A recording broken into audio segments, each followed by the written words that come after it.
Microphone. Model. Model. Hello and welcome back to another stream. Indeed, NZ Pie Face, it is rather early. And the reason it's rather early is the same reason why I haven't streamed in a while. Because I ruined my sleep schedule. Again. But it's mostly fixed. I woke up at midnight today, so we're almost there. The end is in sight.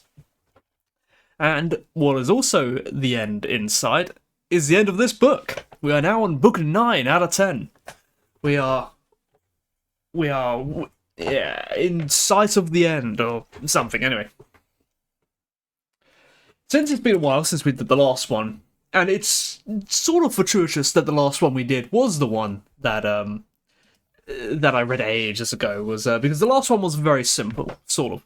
It was they were just sort of talking about the kinds of constitutions that exist, so sort of the democracy, the tyranny, the oligarchy, all the sorts of types of governments, and then how you can apply those to a person, how an individual can have a democratic soul or an oligarchic soul, and that sort of stuff. So it was fairly well contained.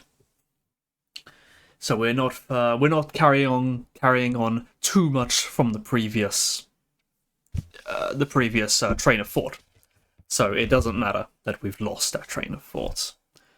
But without further ado, let's see what this is all about. And just like always, I will read the last paragraph from the last one. Just sort of jogs the memory a bit. They were just talking about the tyranny and the sort of tyrannical person. What do you mean? Will the tyrant dare to use violence against his own father? Or hit him if he doesn't obey? Oh yes, once he's taken away his father's weapons. You mean that the tyrant is a parasite, and a harsh nurse of old age, that his rule has become an acknowledged tyranny at last, and that, as the saying goes, by trying to avoid the frying pan of enslavement to free men, the people have fallen into the fire of having slaves as their masters, and that, in the place of a great but inappropriate freedom they enjoyed under democracy, they have put upon themselves the harshest and most bitter slavery to slaves. That is exactly what I mean. Well then, aren't we justified in saying that we have adequately described how tyranny evolves from democracy, and what it's like when it has come into being? We certainly have, he said. That is the end of book 8. Let's now beginning the start of book 9. Almost fixed in midnight. Well, it as silly as it sounds, it is actually true. If you want to wake up at 6 a.m, well, midnight is only 6 hours off from that. It's really quite close. I will probably soon wake up, within a few days, I'll wake up at 3 a.m, and then I'll wake up at about 4 a.m, and then 5 a.m, and then I'll wake up at 6 a.m. See, it's almost there. Book 9.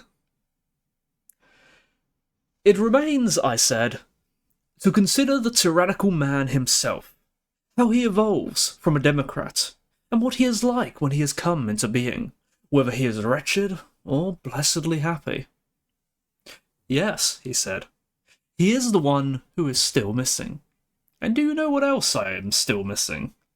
What is that? I don't think we have adequately distinguished the kinds and numbers of our desires. And if that subject isn't adequately dealt with, our entire investigation will be less clear. Looks like they're going to introduce a new topic here. The kinds and numbers of our desires. Well, isn't now a fine a time as any to discuss the matter? It certainly is. Consider then what I want to know about our desires. It's this. Some of our unnecessary pleasures and desires seem to me to be lawless. They are probably present in everyone, but they are held in check by the laws, and by the better desires, in alliance with reason. In a few people they have been eliminated entirely, or only a few weak ones remain, while in others they are stronger and more numerous. But what desires do you mean? Those that are awkward in those that are awakened in sleep, when the rest of the soul, the rational, gentle, and ruling part, slumbers. Then the beastly and savage part, full of food and drink, casts off sleep and seeks to find a way to gratify itself. You know that there is nothing it won't dare to do at such a time, free of all control by shame and reason. It doesn't shrink from trying to have sex with a mother, as it supposes, or with anyone else at all, whether man, god, or beast. It will commit any foul murder, and there is no food it refuses to eat. In a word, it omits no act of folly or shamelessness. That's completely true. Oh, this must surely be a thing from ancient times. I've never heard of such madness today. Unless they speak of people who are intoxicated. On the other hand, I suppose that someone who is healthy and moderate with himself goes to sleep only after having done the following. First, he rouses his rational part and feasts it on fine arguments and speculations. Second, he neither starves nor feasts his appetites, so that they will slumber and not disturb his best part, with either their pleasure or their pain. But they'll leave it alone, pure and by itself. To get on with its pure and by itself, to get on with its investigations, to yearn after and to perceive something. It knows not what, whether it is past or present or future. Third, he soothes his spirited part in the same way. For example, by not falling asleep with his spirit still aroused after an outburst of anger.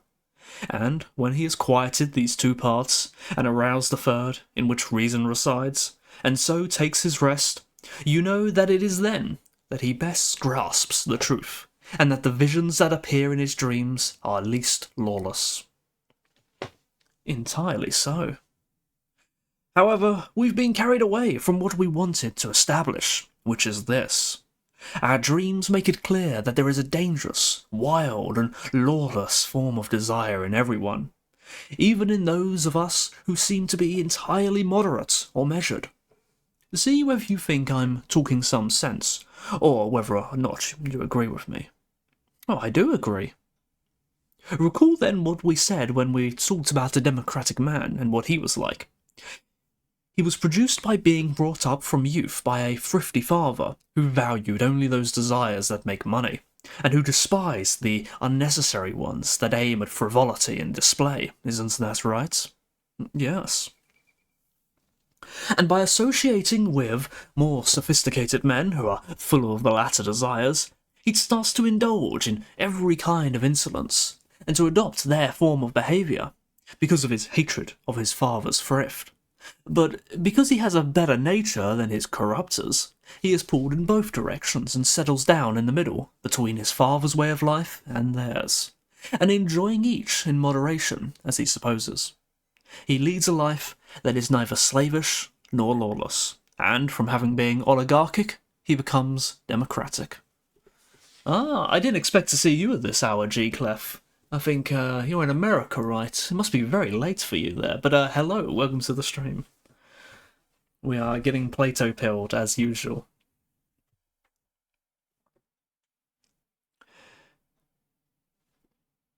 And he becomes democratic. That was and is our opinion about this type of man. Suppose now that this man has in turn become older, and that he has a son who was brought up in his father's ethos.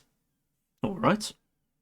And further suppose that the same things that happened to his father now happen to him. First, he is led to all kinds of lawlessness, and those who are leading him call that freedom. Then his father and the rest of the household come to the aid of the middle desires, while the others help the other ones. Then, when those clever enchanters and tyrant makers have no hope of keeping hold of the young man in any other way, they contrive to plant in him a powerful erotic love, like a great winged drone, to be the leader of those idle desires that spend whatever is at hand. Or do you think that erotic love is anything other than an enormous drone in such people? I don't think it could be anything else. To the fluffy Roman boy, indeed. I haven't been called fluffy in a while, actually. People have forgotten the way of the fluff. Such is life. but thank you. I don't think it could be anything else but an enormous drone. And when the other desires, filled with incense, myrrh, wreaths, wine, and the other pleasures found in their company, buzz around the drone, nurturing it and making it grow as large as possible, they plant the sting of longing in it. Then this leader of the soul adopts madness as its bodyguard and becomes frenzied.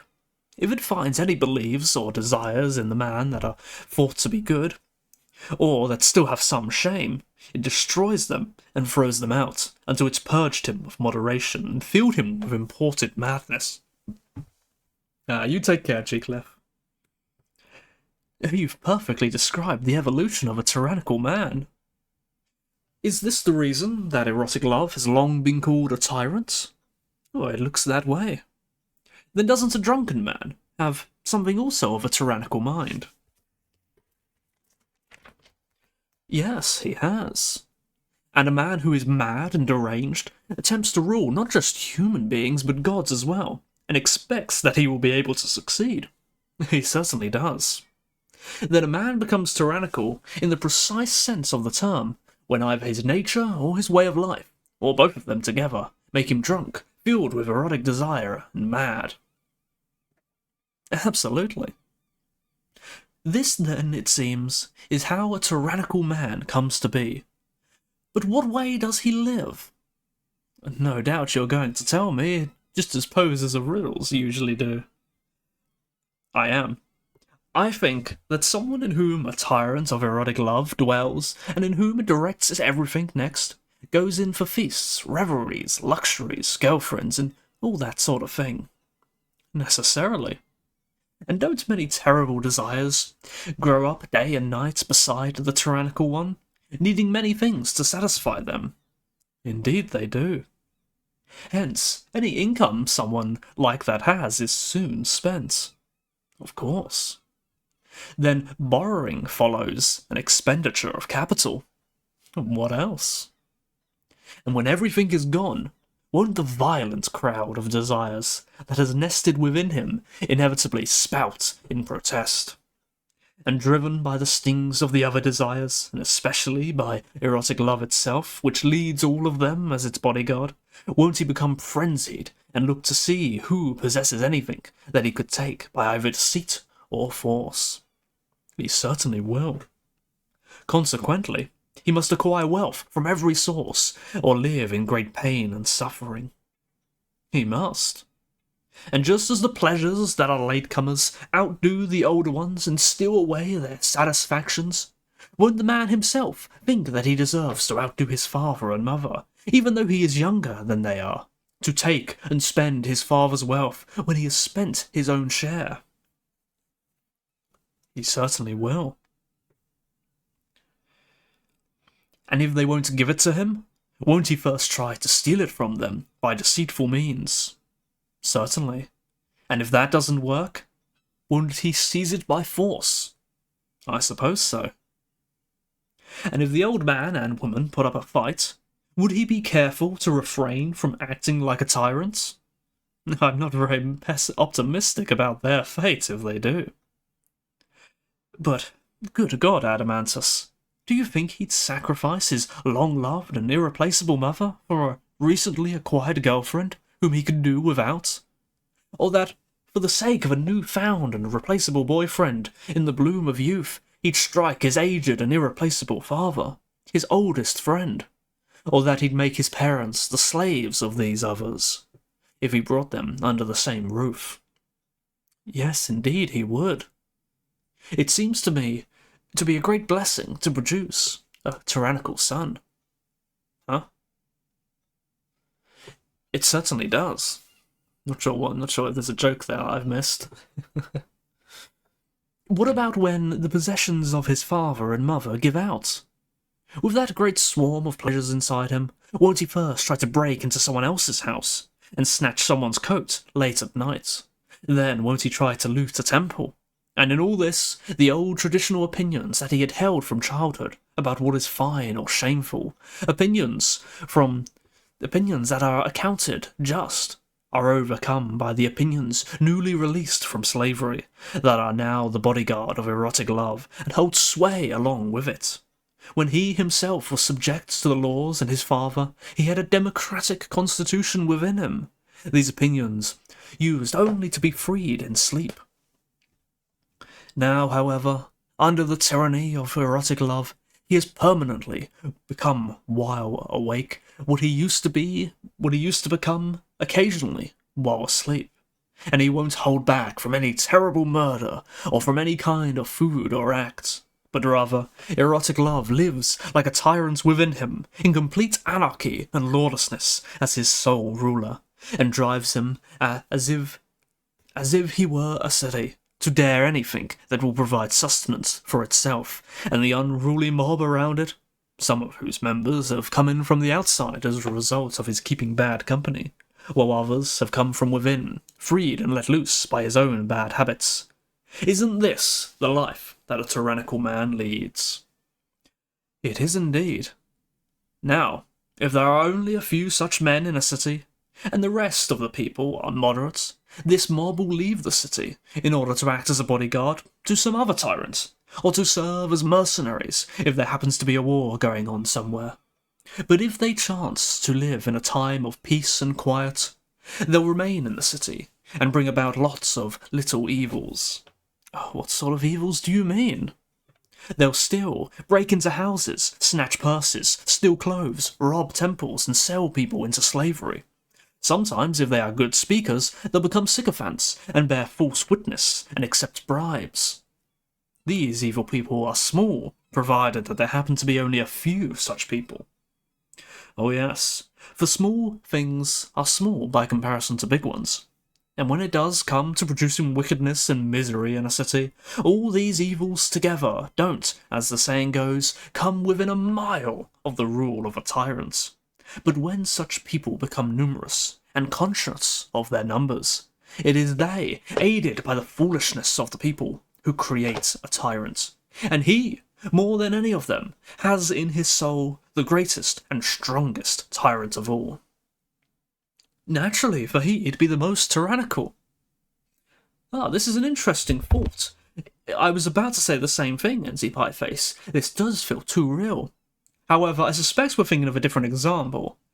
I was thinking of Catalina from the Roman Republic. I don't know how well Catalina is. I think he's fairly well known, but for anyone who doesn't, Catalina was he was a politician in the Roman Republic, and it seemed he wished to be consul, but he didn't win the election, and so he conspired to take the city by force. He had employed many people, he had many friends and allies, and they were going to ransack the city and portion it out among themselves. And Cicero is very famous for protesting against these conspiracies.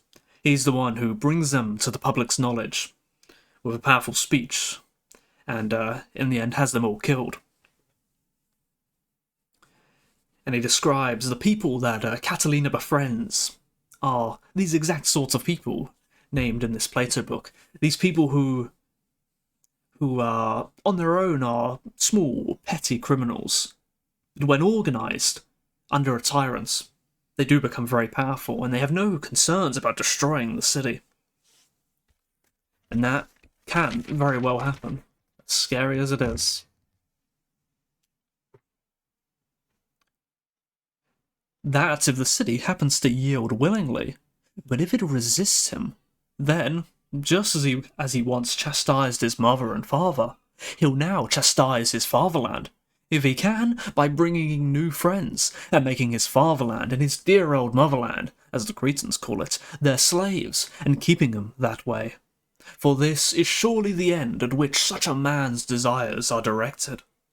It most certainly is. Now, in private life, before a tyrannical man attains power, isn't he this sort of person? One who associates primarily with flatterers, who are ready to obey him in everything? Or if he himself happens to need anything from other people, isn't he willing to fawn on them and make everyone gestures of friendships, as if he were dealing with his own family? Ah, but once he gets what he wants, don't they become strangers again? Yes, they certainly do. There's another funny reference to real life there. This one, a personal anecdote of mine. I knew a person like this in college. When we first met him, he was very outgoing. He was a very kind person. He loved to ask questions about everyone and get to know them. And he would give them gifts, and he was very, very friendly. And once he had gained the support of everyone in the class, suddenly he stopped giving people anything. He became very self-centered. He began to talk down to other people, and talk up about himself, very narcissistic in that way. And then the people who'd fall into this, who would be they would be sad and that he had chastised them, and they would seek his approval because they thought he was that they were his friend. And so those people clung on. There were a few people, and I was one of them, who immediately saw this sudden change in character, and I stopped liking him. I realised that there was a trick going on here, whether it's conscious or not, and so I stopped entertaining his games. And he didn't like me, and he didn't like anyone else who was like that, and he sought to turn the other people against them, although he didn't get that far. It was only a small classroom. Truly, that is one of the tyrannical nature. Or, really, he was just a narcissist.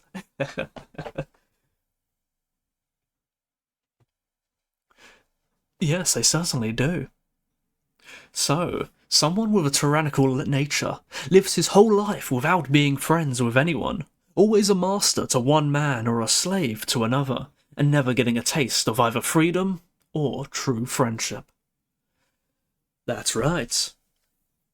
Wouldn't we be right to call someone like that untrustworthy? Of course. And isn't he as unjust as anyone can be? If indeed what we earlier agreed about, justice, was right. It certainly was right. Then let's sum up the worst type of man. His waking life is like the nightmare we described earlier. That's right.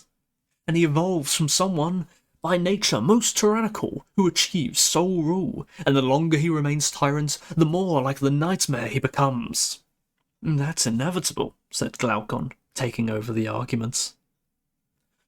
Well then, I said, isn't the man who is clearly most vicious also clearly most wretched?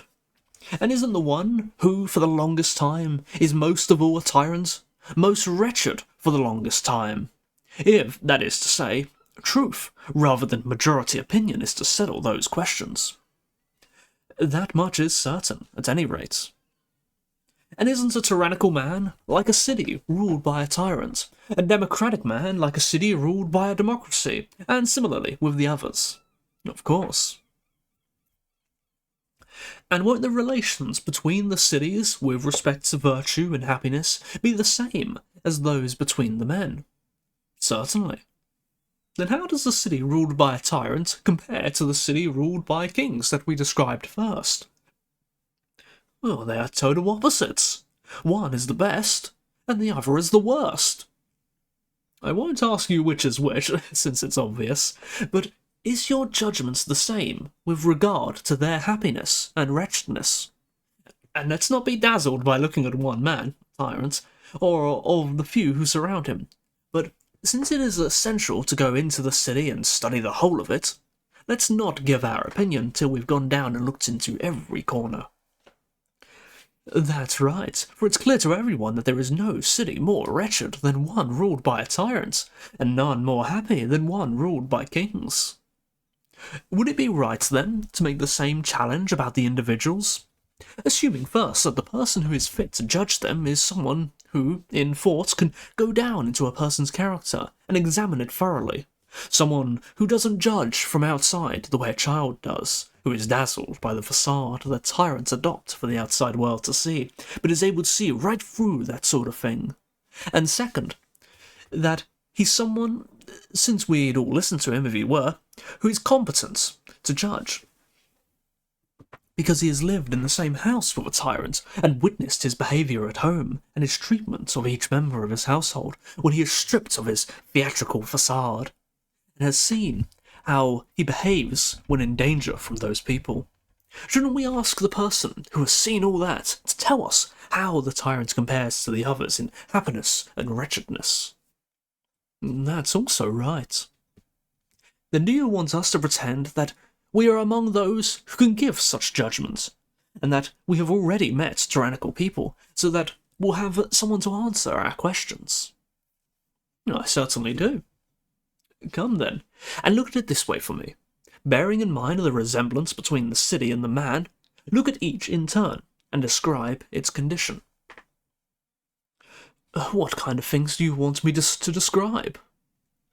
First, speaking of the city, would you say that a tyrannical city is free or enslaved? Well, it is as enslaved as it is possible to be. Yet you see in it people who are masters and free. I do see a few people like that, but the whole city, so to speak, and the most decent part of it are wretched, dishonoured slaves.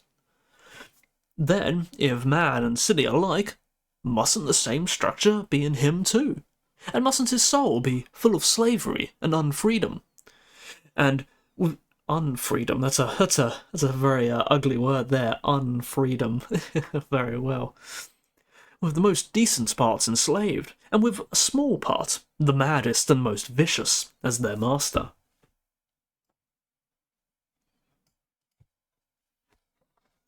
Oh, it certainly must. What do you say about such a soul, then? Is it free or slave? A slave, of course. And isn't the enslaved and tyrannical city least likely to do what it wants? Certainly. I disagree with this. If the master is free, he controls the whole city, and if everyone is enslaved to him, they'll surely do what he says. In that sense, he can do whatever he wants. But I don't know. Then a tyrannical soul, I'm talking about the whole soul, will also be least likely to do what it wants, and forcibly driven by the stings of a dronish gadfly, will be full of disorder and regret. How could it be anything else? Is a tyrannically ruled city rich or poor? Oh, certainly poor. Then a tyrannical soul, too, must always be poor and unsatisfiable. That's right. What about fear?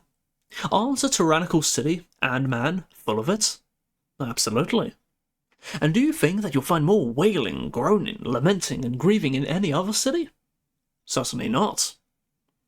Then, are such things more common in anyone besides a tyrannical man who is maddened by his desires and erotic loves? How could they be? It is in this view of all things, I suppose, and others like them, that you judge this to be the most wretched of cities. And wasn't I right? Of course you were. But what do you say about a tyrannical man, when you look at these same things? Well, he's by far the most wretched of them all. Then, there, you are no longer right. How is that? I don't think that this man has yet reached the extreme of wretchedness. Oh, then who has? Perhaps you'll agree that this next case is even more wretched. Which one do you mean? The one who is tyrannical but doesn't live a private life, because some misfortune provides him with the opportunity to become an actual tyrant. On the basis of what was said before, I assume that what you say is true. Oh wait, that was the other person speaking, sorry, never mind. Yes, but in matters of this sort, it isn't enough to assume just these things. One needs to investigate carefully the two men in question by means of argument, for the investigation concerns the most important thing, namely the good life and the bad one.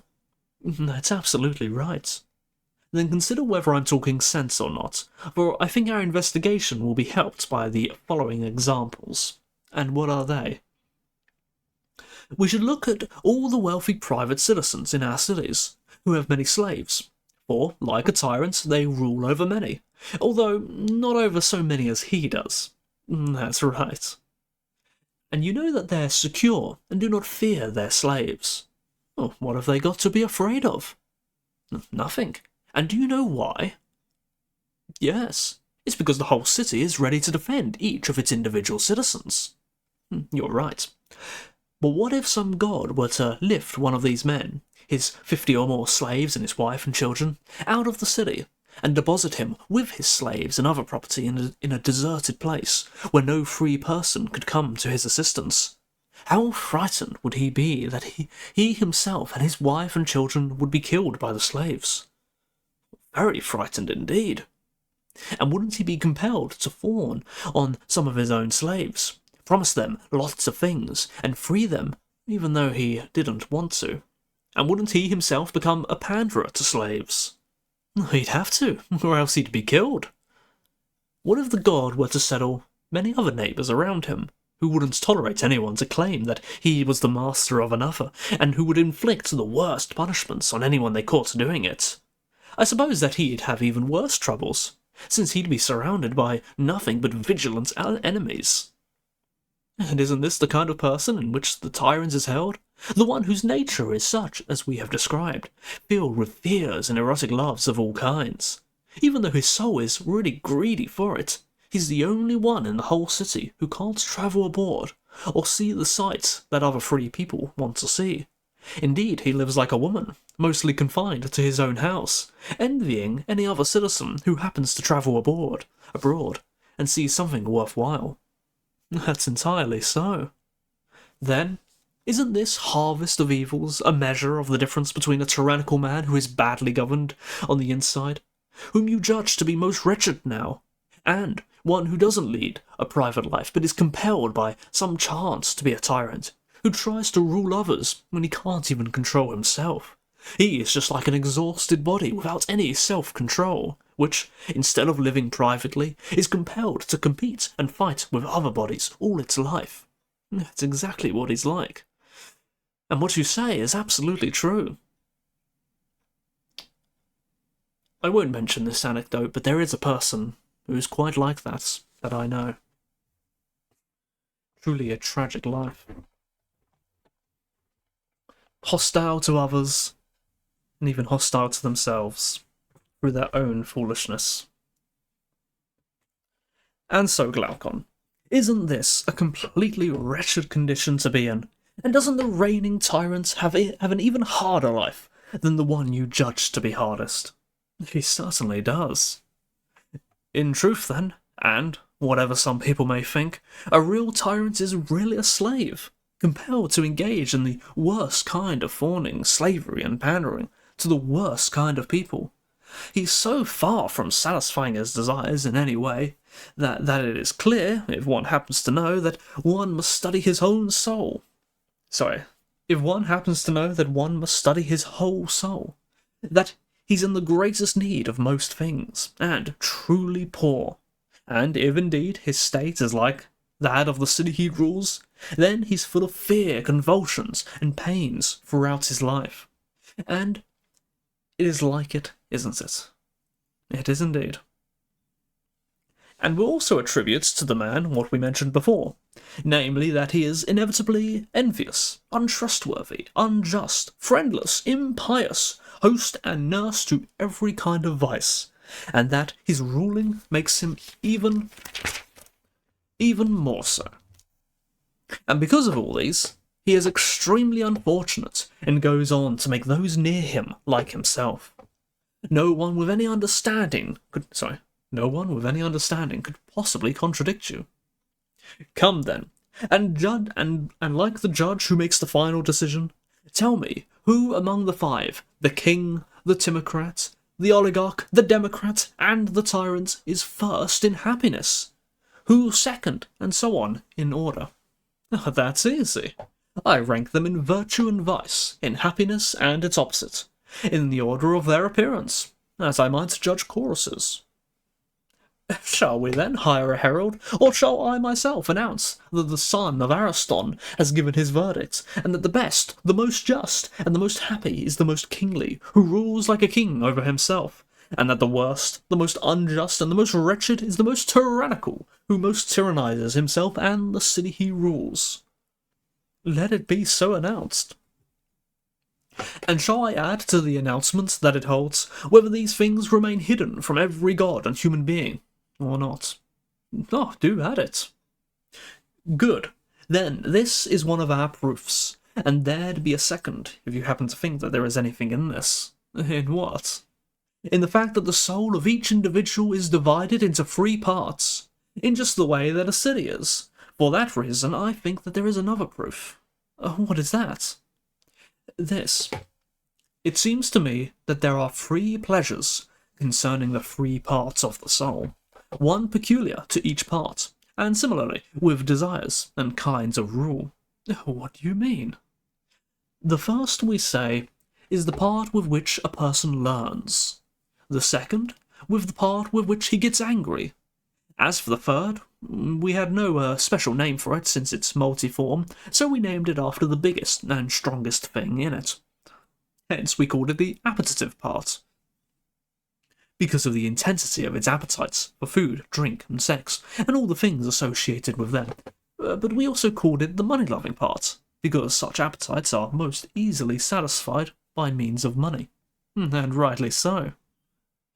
Then, if we said that its pleasure and love are for profit, wouldn't that best determine its central feature for the purpose of our arguments, and ensure that we are clear about what we mean when we speak of this part of the soul?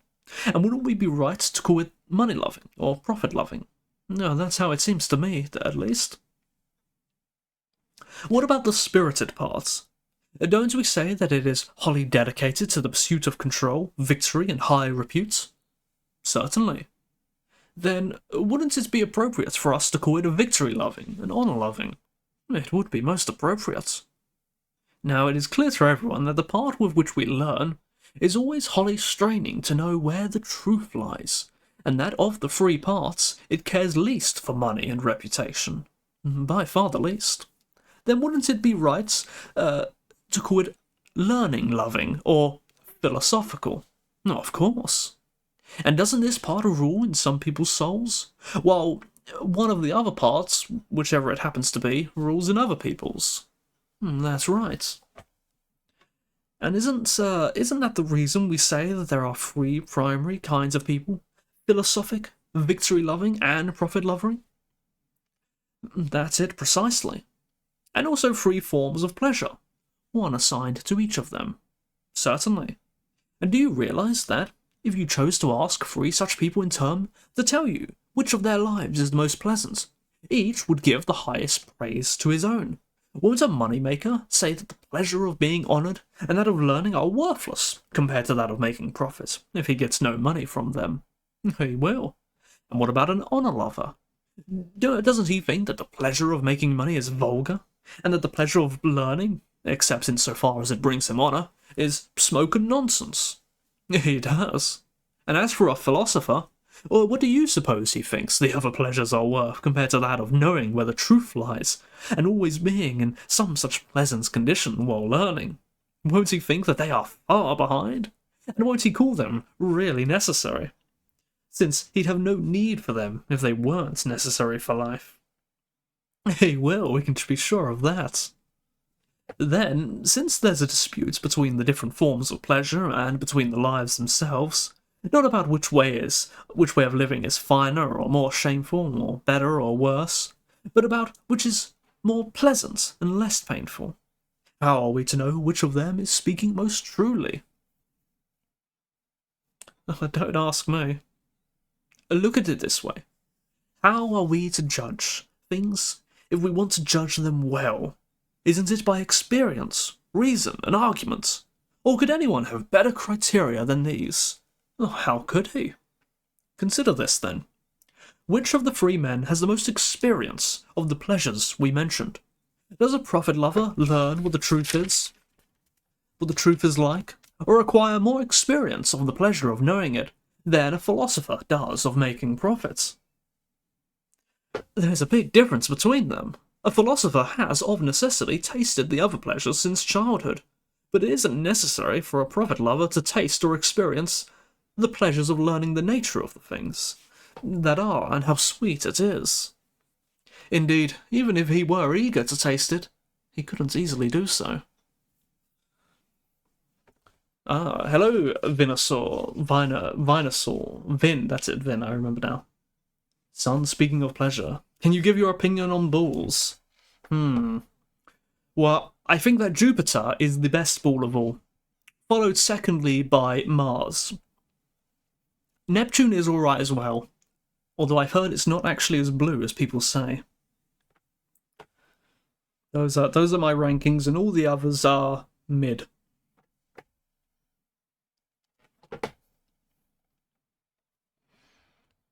Which page was I on? Was I on the left page? Or the right page? I think I was on the left page. Yes. Then a philosopher is far superior to a prophet lover in his experience of both their pleasures. He certainly is. What about an honour lover? Has he more experience of the pleasure of knowing than a philosopher has of the pleasure of being honoured? Certainly not, for honour comes to each of them, provided that he accomplishes his aim. A rich man is honoured by many people, so is a courageous one, and a wise one. But the pleasure of studying the things that are cannot be tasted by anyone except a philosopher. Then as far as experience goes, he is the finest judge of the free. It seems so. And he alone has gained experience in the company of reason. Of course. Moreover, the instruments one must use to judge isn't the instruments of a prophet lover or an honour lover, but that of a philosopher. And what instrument is that? Arguments. For didn't we say that we must judge by means of arguments? We did indeed. An argument is a philosopher's instrument, most of all. Of course. Now, if wealth and profit were the best names of judging things, the praise and blame of a prophet lover would necessarily be the truest. That's right. And if honour, victory, and courage were the best means, wouldn't it be the praise and blame of an honour lover? Clearly. But since the best means are experience, reason, and argument, the praise of a wisdom lover and argument lover is necessarily truest. Then, of the three pleasures, the most pleasant is that of the part of the soul with which we learn, and the one in whom that part rules has the most pleasant life. How could it be otherwise? A person with knowledge at least speaks with authority when he praises his own life. To what life and to what pleasure does the judge give second place? Clearly he gives it to the warrior and honour lover, since they're closer to his own than those of the money lover. Then the life and pleasure of a prophet lover comes last, it seems. Of course they do. These, then, are the two proofs in a row, and the just person has defeated the unjust in both. The third is dedicated in Olympic fashion to Olympian Zeus, the saviour. Observe, then, that, apart from those of a knowledgeable person, the other pleasures are neither entirely true nor pure, but are like a shadow painting, as I think I've heard some wise person say. And yet, if this were true, it would be the greatest and most decisive of the overthrows. It certainly would, but what exactly do you mean? I'll find out if I ask the questions and you answer. Ask away. Tell me, don't we say that pain is the opposite of pleasure? Oh, it looks like we're getting into the actual philosophy now. Yeah, 10 or 20 pages of build-up of nonsense. And now the meat.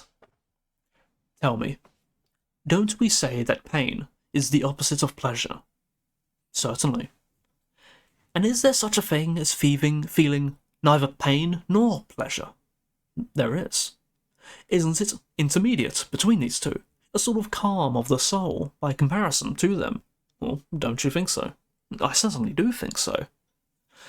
And do you recall what sick people say when they're ill? Which saying of theirs do you have in mind? That nothing gives more pleasure than being healthy, but that they hadn't realised it when it was the most pleasant.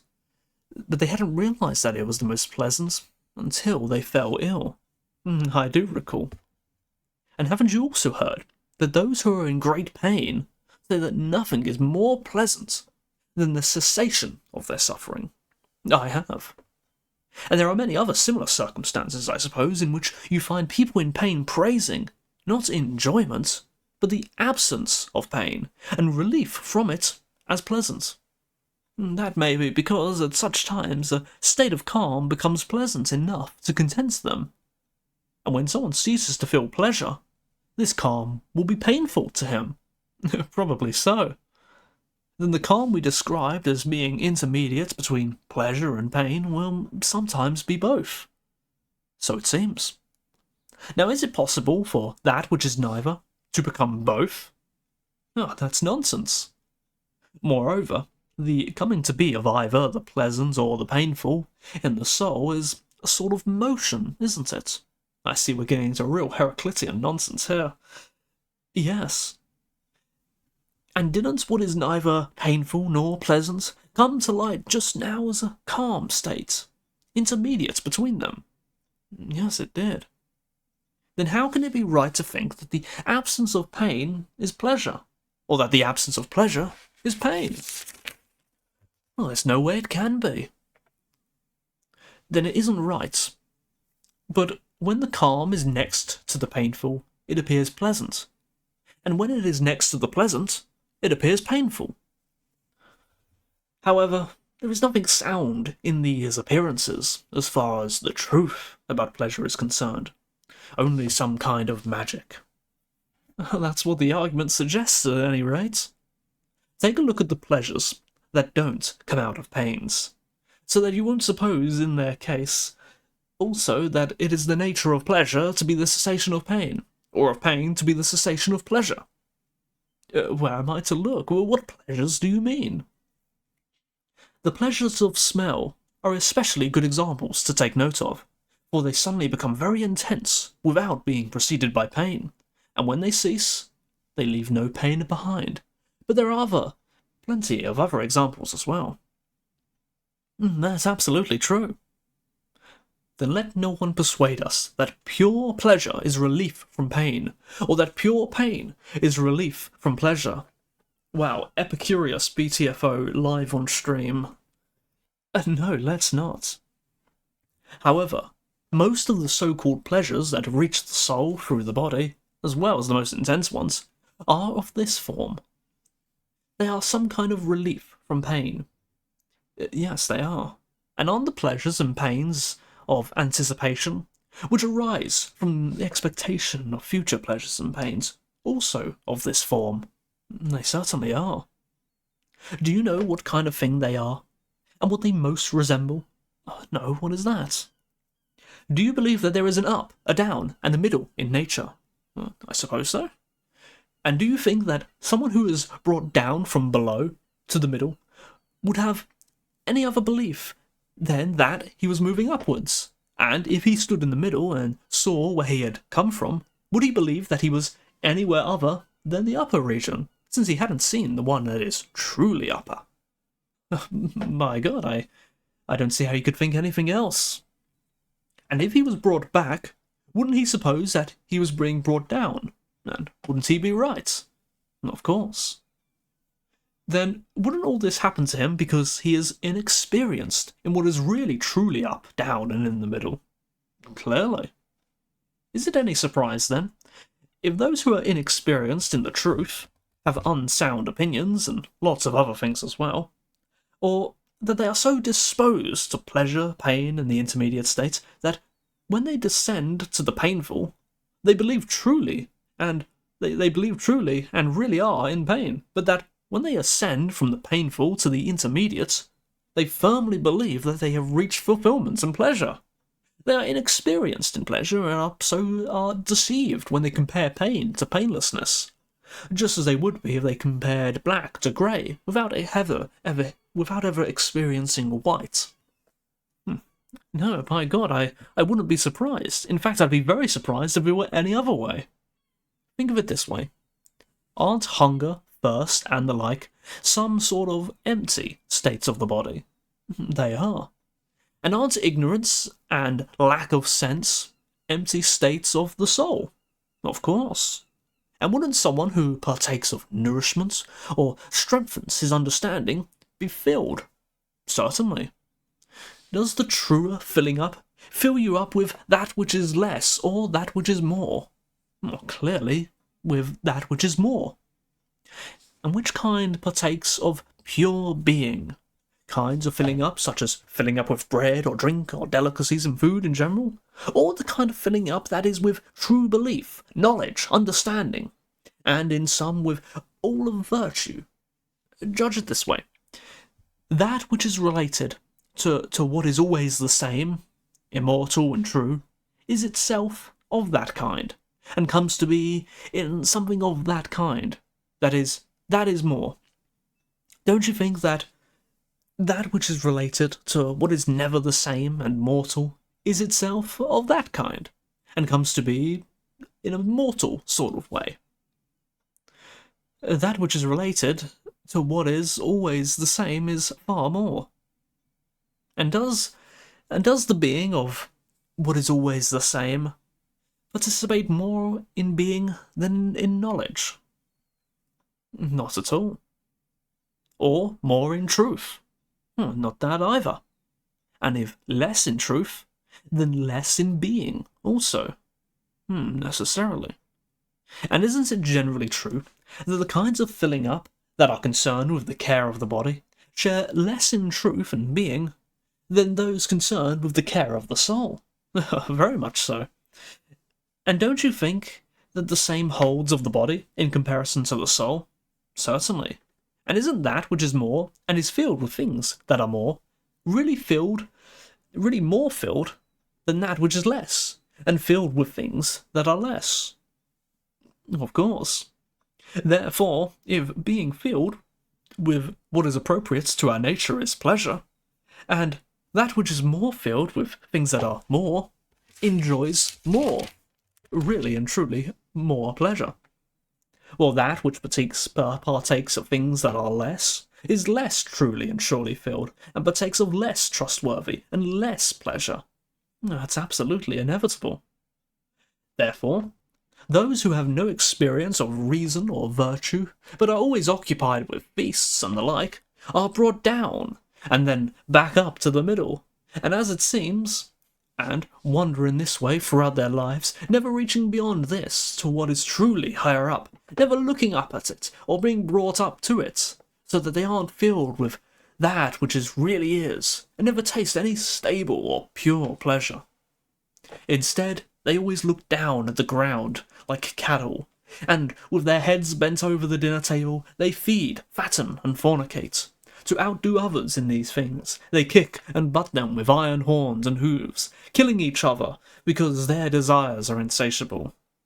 For the part that they're truly trying to fill is like a vessel full of holes, and neither it nor the things they are trying to fill it with are among the things that are. Socrates, you've exactly described the life of the majority of people, just like an oracle. Then isn't it necessary for these people to live with pleasures that are mixed with pains, mere images and shadow paintings of true pleasures? Doesn't the juxtaposition of these pleasures and pains make them appear intense, so that they give rise to mad erotic passions in the foolish, and are fought over in just the way that Stesichorus tells us the phantom of Helen was fought over at Troy by men ignorant of the truth? Something like that must be what happens. And what about the spirited part? Mustn't similar things happen to someone who satisfies that? Doesn't his love of honour make him envious, and his love of victory make him violent, so that he pursues the satisfaction of his anger, and of his desires for honour and victory, without calculation or understanding? Such things must happen to him as well. Then can't we confidently assert that those desires of even the money-loving and honour-loving part that follow knowledge and argument, and pursue, with their help, those pleasures that reason approves, will attain the truest pleasures possible for them, because they follow truth, and the ones that are most their own, if indeed what is best for each thing is most its own?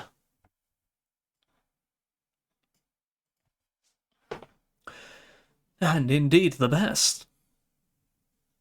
Therefore, when the... Oh, I haven't drank some water in a while. It's unusual of me.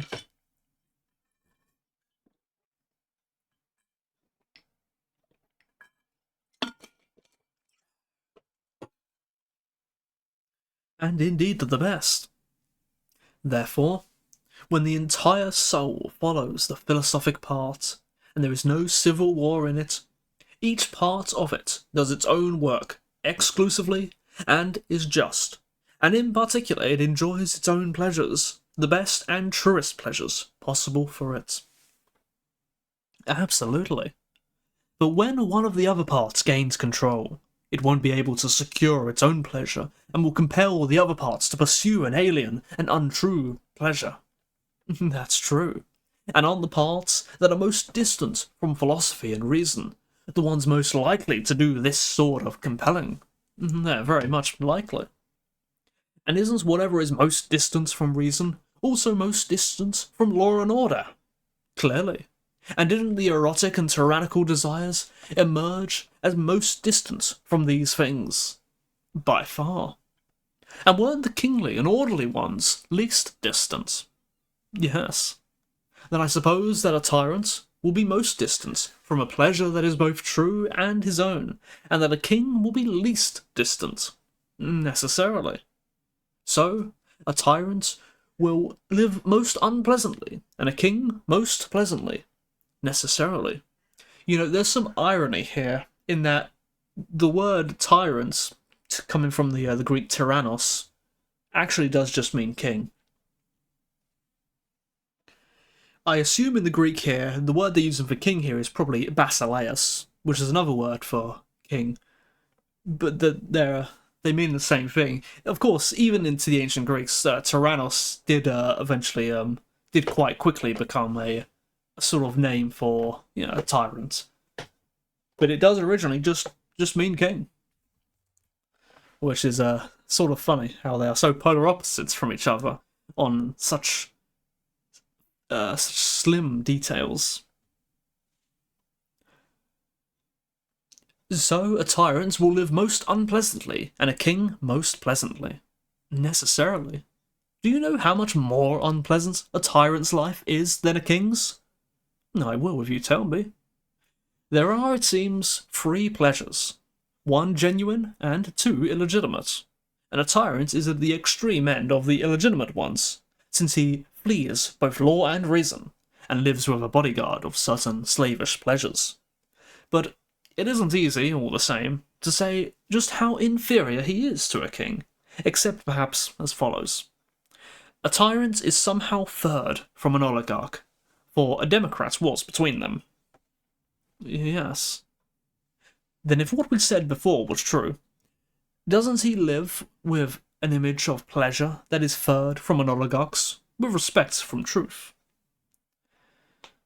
Oh, they got a margin note here. Third, because the Greeks always counted the first as well as the last member of a series. For example, the day after tomorrow was the third day from today. He does. Now, an oligarch in turn is third from a king, if we identify a king and an aristocrat. Yes, he's third. So, a tyrant is 3 times removed from true pleasure. Apparently so. It seems then, on the basis of the magnitude of its number, that the image of tyrannical pleasure is a plane figure. Exactly. But then it's clear that by squaring and cubing it, I see we're doing some geometry here, by squaring and cubing it, we'll discover how far a tyrant's pleasure is from that of a king. It is clear to a mathematician at any rate. Then, turning it around the other way, if someone wants to say how far a king's pleasure is from a tyrant, he'll find, if he completes the calculation, that a king lives 729 times more pleasantly than a tyrant, and a tyrant is the same number of times more wretched. That's an amazing calculation of the difference between the pleasure and pain of the true men, the just and the unjust. Yes, it's a true one, and appropriate to human lives, if indeed days, nights, and months are appropriate to them. Of course. and of course they are appropriate. Then, if a good and just person's life is that much more pleasant than the life of a bad and unjust? Yes, I figured it was some sort of power, some sort of raising to a power there. But every now and then, Plato brings maps into his philosophy, and it's very bizarre. It's very bizarre. In the previous book, he was describing, I think, how one type of government, I think the aristocracy, turns into a timocracy or something, and he says it was because of some mathematical nature to how good people and bad people were born. Very bunk. Or maybe not. You never know. There's one of those memes that goes, Plato was right again.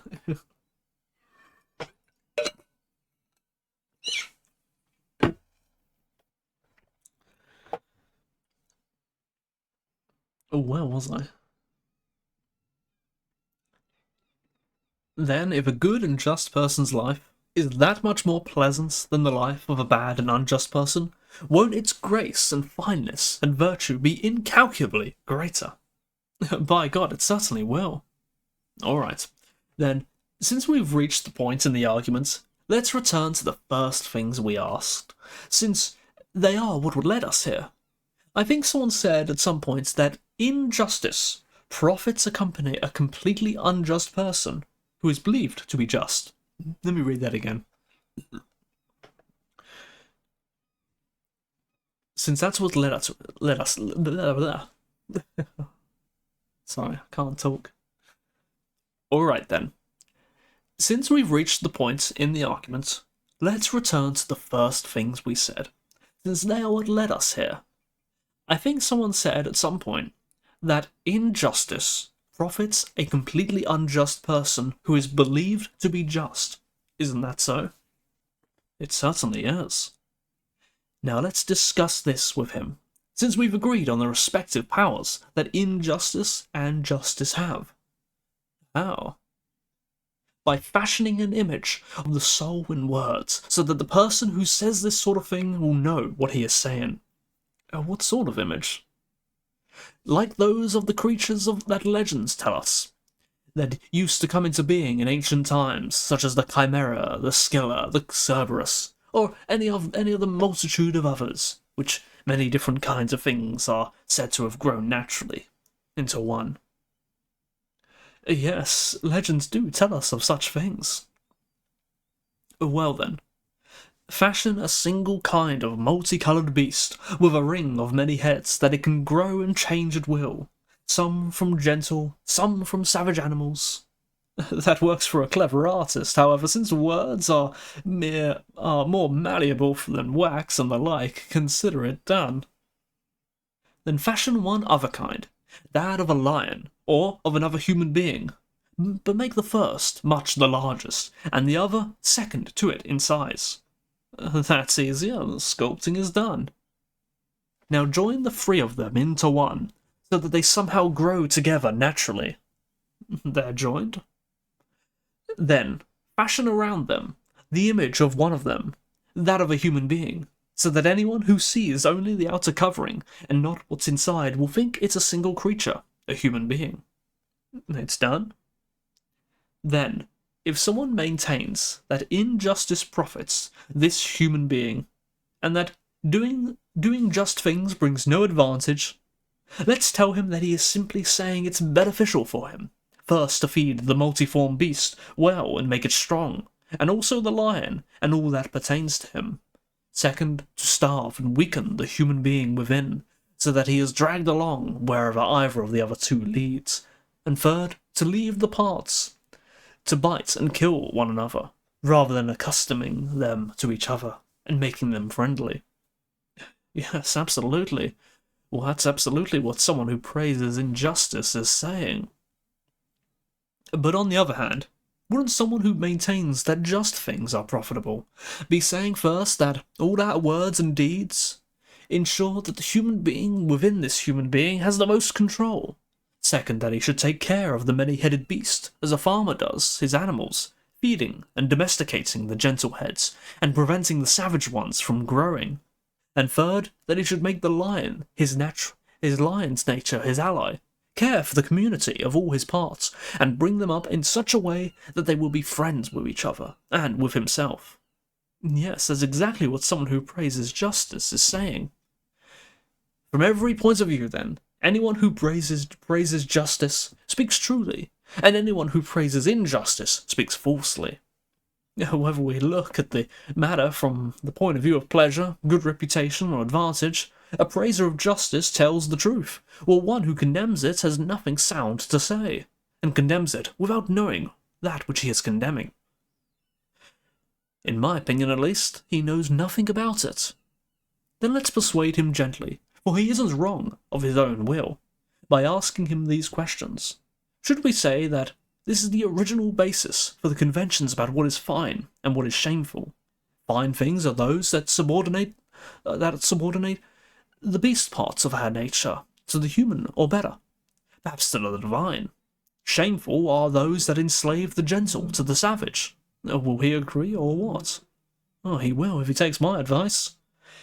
In light of this argument, can it profit anyone to acquire gold unjustly, if, by doing so, he enslaves the best part of himself to the most vicious? If he gets the gold by enslaving his son or daughter to savage and evil men, it wouldn't profit him, no matter how much gold he got. How then could he fail to be wretched if he pitilessly enslaves his most divine part of himself to the most godless and polluted one, and accepts golden gifts in return for a more terrible destruction than Euryphes when she took the necklace in return for her husband's soul? Euryphile, her name is, was bribed with a golden necklace by Polynices to persuade her husband, Amphiaraus, to join the Seven against Thebes. He was killed. They give the source here from Pindar. I haven't read Pindar, so that's why I haven't heard that major story from. I do know of the Seven against Thebes, but it wasn't in the play. A much more terrible one, Glaucon said. I'll answer for him. And don't you think that licentiousness has long been condemned for just these reasons?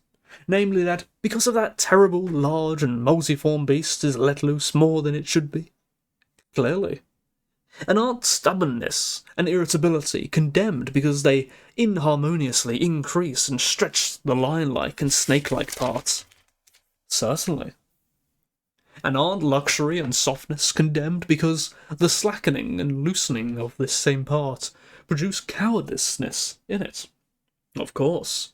And aren't flattery and slavishness condemned because they subject the spirited part to the mob-like beast, accustoming it from youth to being insulted for the sake of money, of the money needed to satisfy the beast's insatiable appetites, so that it becomes an ape instead of a lion?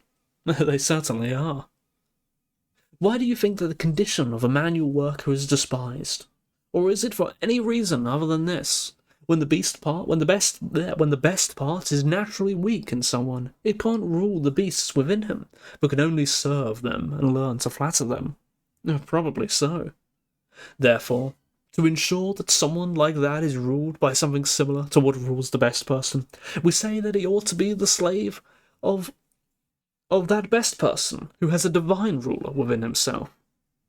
It isn't to harm the slave that we say he must be ruled, which is what Thrasymachus thought to be true of all subjects, but because it is better for everyone to be ruled by divine reason, preferably within himself and his own, otherwise imposed from without.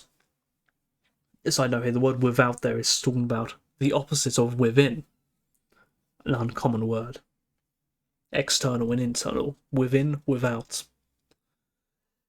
So that, as far as possible, all will be alike, and friends, governed by the same thing.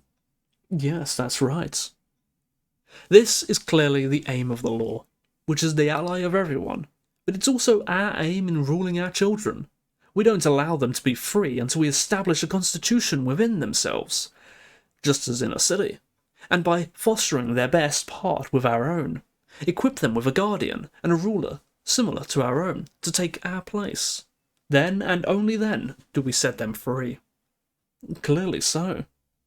Then how can we maintain or argue, Glaucon, that injustice, licentiousness, and doing shameful things are more profitable to anyone, since even though he may acquire more money or other sort of power from them, they make him more vicious? There's no way we can. Or that to do injustice without being discovered, having to pay the penalty, is profitable. Doesn't the one who remains undiscovered become even more vicious? While the bestial part of the one who is discovered is calmed and tamed, with his gentle parts freed, so that his entire soul settles into its best nature, acquires moderation, justice, and reason, and attains a more valuable state than that of having a fine, strong, healthy body, since the soul itself is more valuable than the body. That's absolutely certain. Then won't a person of understanding direct all his efforts to attaining that state of his soul?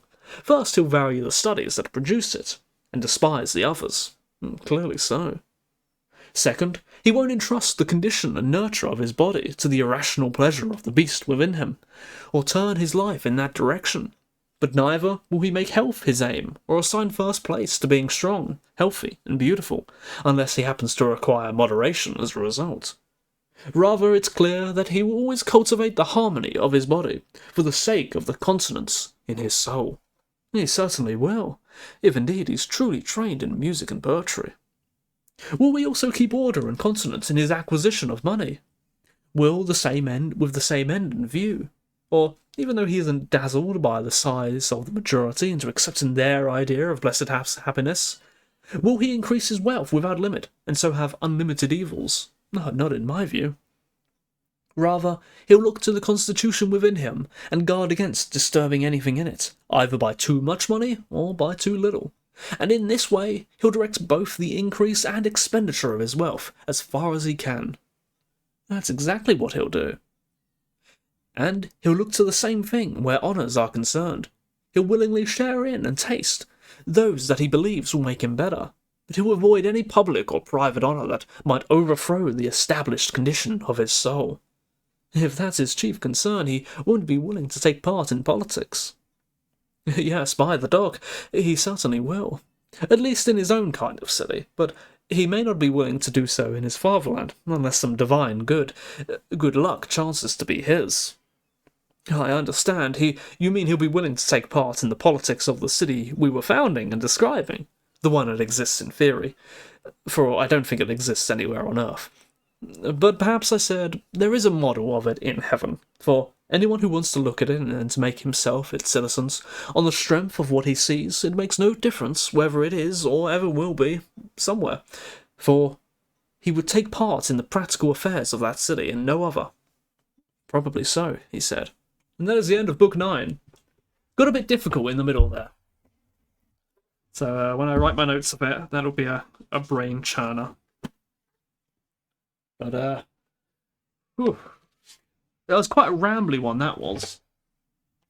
I didn't expect them to sort of go on for as long as they did about the topics, but the end is in sight. One more book remains. And of course, I myself, I'm going to read a commentary on it afterwards. Even though I have been paying close attention and even taking notes, I am still curious to read a commentary to see if there's anything I missed, any deeper underlying meanings, because this is the big book. So, but good fun. That was Book 9. One more book remains. Hopefully, I'll be able to read it soon, and we'll be able to move on with our lives. Thank you for watching.